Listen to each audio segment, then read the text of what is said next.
What is happening in there? Gamer Dude here, and I'm going to be looking at the summer 2023 anime list, or the sort of the lineup of what we've got going on, and I'm going to be showing off what I'm going to be watching in this sort of quick roundup thing, whatever it is that I'm doing here, pretty much. So first and foremost, I'm going to start off with one that I never ever thought would get a second season, and that's Masamune-kun no Revenge. Saw this show, thought it was good, had fun watching it, about a guy who got dumped by a girl in middle school, and he trains himself up to make himself look good and all this other stuff, and now he wants to get his revenge on her, and he almost feels like as if he's kind of falling for her while trying to date her and all of this other stuff. The whole revenge aspect isn't as bad as some other shows have been lately about like assault is the only way to really be able to get revenge, but this is more sort of like this is much more, there's a lot more psychology involved between the characters. There's a far more psychological aspect that doesn't involve physically hurting or harming anyone, and I'm not feeling the art style from the promotional material so far for some reason, but this is definitely a show I never ever expected to get a second season, and was kind of like a throwaway sort of romance show from like ages ago. 2017? Must have been 2017. It was a while ago, but it's interesting to see that this is still going for some reason. But yeah, since I've already watched season 1, I'm going to be watching season 2, so fun to see where that's going. But something that's got me incredibly hyped is Bungo Stray Dogs season 5. I've only just recently caught up watching all 4 seasons in Bungo Stray Dogs 1 within the last sort of few weeks, I want to say. So caught up to the newest episodes, and it's heating up. It's heating up. There's a lot of excitement.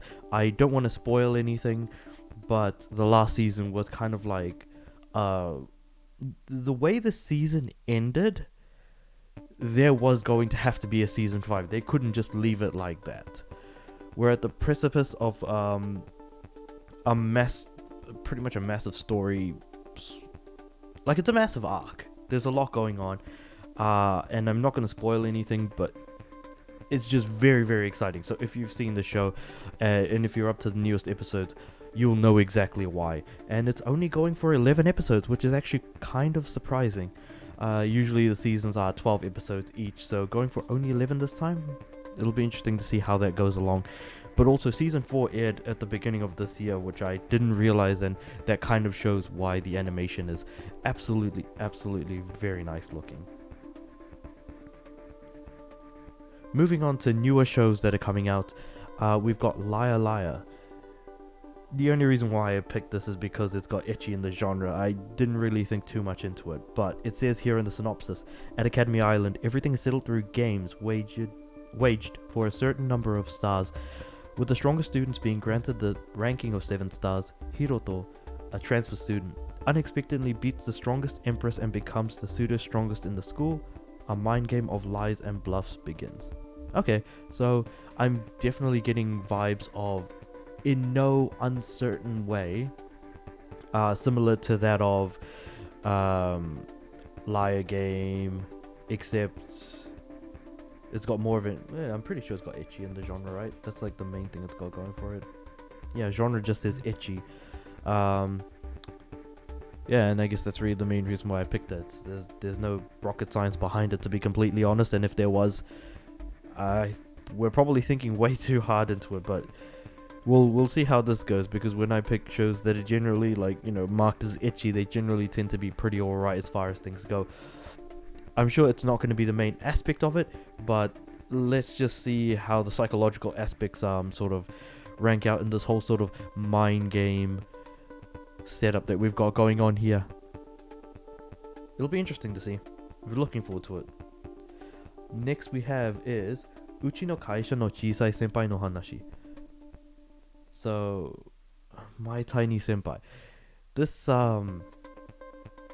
it just looks like an interesting I've already seen stuff like Uzaki. I've seen crap, what was the other one called that came out? 10 main character. Ijirenai de Nagato-san. Yep, that's another one. So, yeah, seen both of those. Senpai seems to be in a similar boat, so I'm like, why the hell not? It seems to be like a familiar enough thing. Let's see how it works in a work setting rather than in a school setting, where we've got stuff like Uzaki, which is more sort of university. And when you've been to, you know, high school, that's obviously different from the way you go to in university. And of course, the way you are in university might be different or can be the same as how you are working, except we're looking at a different group of characters. So hopefully, circumstantially speaking, the series of events and the actual story itself does happen to be, at least if nothing more, a little bit more different than what we've seen thus far. So it'll be, again, interesting to see how this goes. I've not read the source material, so I'm going in definitely with fresh eyes. Another one that I picked purely for the fact that it's parading around the ecchi genre on Mal is Eiyu Kyoshitsu, which just means hero classroom essentially. Be interesting to see what this is, if this is sort of like a classroom of the elite kind of spoof, but it's more of an ecchi kind of thing. Let's see what we got for what we got in this synopsis. A long time, there existed a demon lord who terrorized throughout the world until a hero stepped up to the stage and challenged the demon lord, ultimately defeating him and ending his reign. The hero then created Rosewood Academy, an academy made to help heroes in training achieve supremacy and help defend the world. When needed, that enrolled only the best of the best. Okay.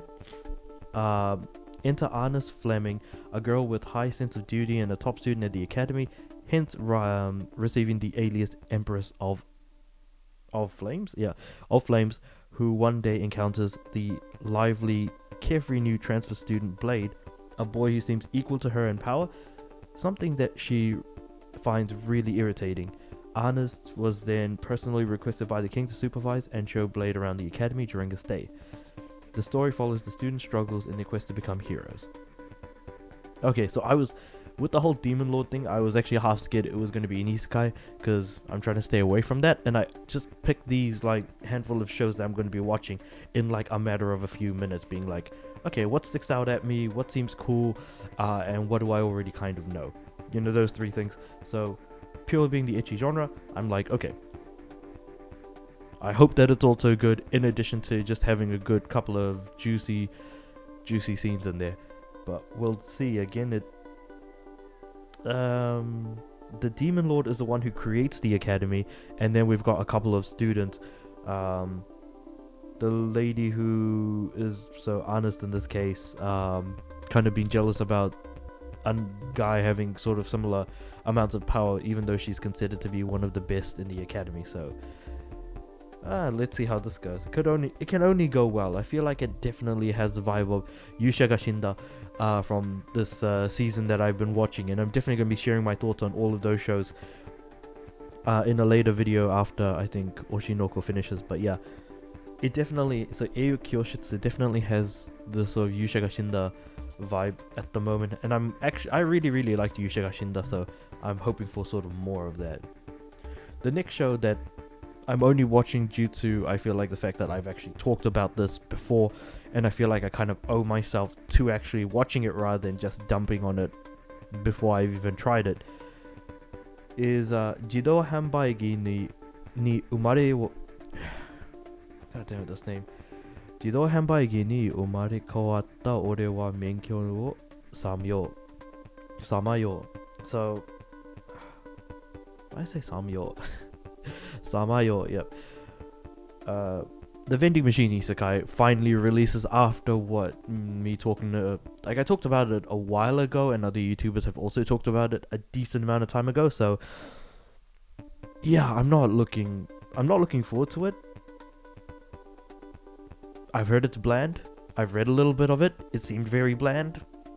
And I have an extreme hate boner at the moment for isekais, largely due to the smartphone isekai getting a second season, and then after watching that second season, wondering why I bothered ever thinking that isekai could get any better, by all accounts, when I only end up picking the bad ones apparently to watch, or something like that, or people that say it's okay and then okay being bad.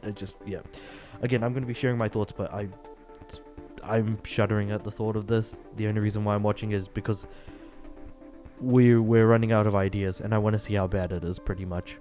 I'm just more curious about seeing how bad it is than actually, thinking that it gets good or okay or even just mediocre. I'm just wanting to see how many brain cells I can lose from watching this. So this is more of a hate watch than anything else. We'll see how that goes. But yeah, hate watching, but also it kind of feels like an obligation, since I've spoken about the manga and this thing getting an adaptation in, because it's just a strange and very, very weird concept. Now, I'm sort of moving from looking forward to, not looking forward to, looking forward to, not really looking forward to, or something else, just some confusion. We move to something I am looking forward to. Ryza no Atelier, Tokoyami no Jo Tohimitsu no Kaku. Damn it! I keep messing up the long title. Kakurega, which follows the story of the original Atelier Ryza game, and being a massive Atelier fan, I feel like I owe it to myself to actually, sit down and actually watch this. So it'll be fascinating and interesting to see. The animation style looks good enough, and this is purely just based off of like the one trailer that I saw for a few seconds, and also the promotional material that we've got here in front of us. So it'll be good to see, one of the most appreciated Atelier MCs actually getting sort of an adaptation, because I think this has long since been due, and I feel like since the release of Ryza 3, I think they've kind of been waiting before actually adapting, because I don't know if they really considered, the devs considered, thinking that there may be an anime adaptation or something along those lines. But it'll be interesting to see if they do make how well this season does, whether or not they do pursue the story from Ryza 2 and now Ryza 3. And again, Ryza's the only character who's got a third game under her belt as the MC and actually as the title character. So again, good stuff. And finally, one that absolutely shocked me the moment I saw it, because I only just was perusing Mal to find my, to find what I'm going to be watching this season, and I am shocked that this is here and no one has talked about it. I'm talking about Tempuru. Tempuru is an exceptionally funny ecchi manga, similar in vein to Grand Blue, and if you really like Grand Blue, you're going to love Tempuru as a manga. Just by looking at this, I'm very excited. I'm not too sure about the art style and the fact that it's made by Studio Gekko. Actually, what has Gekko done? But I'm very, very excited for Tempuru. Gekko has done Isekai Winter. Okay, they've only got one thing under their belt, and it was a show that a lot of people really, really liked, especially the character design of the red-headed, sort of older sister type character.